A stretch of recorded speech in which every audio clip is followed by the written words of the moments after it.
एक छोटे से गांव में रहने वाला लड़का शहर जाकर नौकरी करने लगा। नौकरी चेंज करता और फिर दूसरी नौकरी। नौकरी करते करते उसने अपना बिजनेस चालू कर दिया। धीरे धीरे देखते देखते खूब पैसा कमाना शुरू कर दिया। सुबह ऑफिस जाता और शाम को थक हार के घर आता और सो जाता। उसका रोज का यही रूटीन था। 15-20 साल लगातार काम करने के बाद में व्यक्ति के पास खूब पैसा हो गया था, लेकिन उन 20 साल में उसने ना कभी किसी की मदद की, ना पैसों को किसी भी तरह से खुद के ऊपर खर्च किया। वह कभी भी पैसों से ना कहीं घूमा, ना ही खुद के लिए कोई कपड़े खरीदें। बस जितनी जरूरत थी उससे भी कम ही खरीदा हमेशा, और ना ही उसने खुद के मन की इच्छा को कभी पूरा किया। और उसका सिर्फ एक ही लक्ष्य था, पैसे कमाना, और बस पैसे कमाना।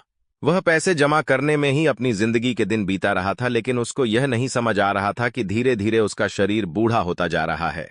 एक दिन रात को वह सो रहा था, तभी यमराज प्रकट हुए। यमराज ने उस व्यक्ति को कहा कि तुम्हारा समय यहीं पर खत्म होता है, तुम्हें मेरे साथ चलना होगा। तब व्यक्ति ने यह बात सुनी तो वह एकदम हक्का बक्का रह गया और उसके होश उड़ गए। यमराज को कहा, मैं तो अभी नहीं चल सकता, मैंने इतना धन कमाया है, मैंने उसको कहीं खर्च नहीं किया। यमराज बोले, ऐसा नहीं हो सकता, आपको हमारे साथ चलना ही पड़ेगा, आपका जो समय था वह खत्म हो चुका है। उस व्यक्ति ने कहा, एक काम करते हैं, मैंने जो भी धन अभी तक कमाया है उसका 50% आपको दे देता हूं, तो आप मुझे 1 साल का वक्त और दीजिए, ताकि जो धन बचा हुआ है मैं उसे अपने ऊपर खर्च कर सकूं और जो मैं चाहता हूं मैं वह कर सकूं। ऐसा नहीं हो सकता, जो आपका वक्त था वह समाप्त हो चुका है, यमराज ने फिर से कहा। व्यक्ति फिर से बोला, एक काम करते हैं, जो मेरा धन है उसका 80% आप ले लीजिए और मुझे सिर्फ 1 महीने का वक्त दे दीजिए। यमराज ने फिर मना कर दिया, यह नहीं हो सकता है, संभव नहीं है, मैं आपको फिर से कहता हूं, आपका जो समय था वह खत्म हो चुका है।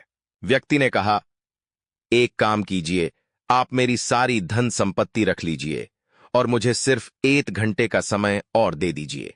यमराज फिर बोले, यह नहीं हो सकता है, मैं आपको अब और वक्त नहीं दे सकता हूं, आपको मेरे साथ चलना होगा।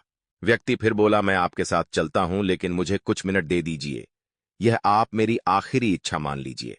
यमराज ने वह बात सुनी और उसको कुछ मिनट का वक्त दे दिया। कुछ मिनट में व्यक्ति ने एक पत्र लिखा। जो भी यह पत्र पढ़े वह आगे किसी और को दे दे, ताकि कोई दूसरा भी इसे पढ़ सके। उस पत्र में लिखा था कि मैंने अपनी पूरी जिंदगी पैसे कमाने में गुजार दी। आज मेरे पास इतनी बड़ी राशि है, मैं चाहूं तो बहुत बड़ा साम्राज्य खरीद सकता हूं, लेकिन मैं अपने जीवन का 1 घंटा खरीद नहीं पा रहा हूं। धन हमारे जीवन के लिए जरूरी है, लेकिन धन समय को खरीद नहीं सकता, और जो समय बीत गया वह समय कभी वापस नहीं आता है। एक छोटी सी कहानी हमें बहुत बड़ी बात सिखाती है, जिंदगी में बीता हुआ समय कभी वापस नहीं आता। समय और जीवन दोनों ही बहुत अमूल्य है। आप जहां भी इनका प्रयोग करें, अच्छी जगह प्रयोग करें। पैसे जरूर कमाइए, बचत भी कीजिए, लेकिन अपनी कमाई से अपनी इच्छाएं पूरी कीजिए, और हो सके तो गरीब लोगों की जरूर मदद कीजिए। न जाने कब आपको मृत्यु का बुलावा आ जाए और आप उस वक्त सोचे कि यह सब तो अभी करना था, यह भी रह गया। दोस्तों, उम्मीद करती हूं कि आपको यह कहानी पसंद आई होगी। मेरी इस कहानी से आपने काफी कुछ सीखा होगा। कृपया कमेंट करके जरूर बताएं। Thank you.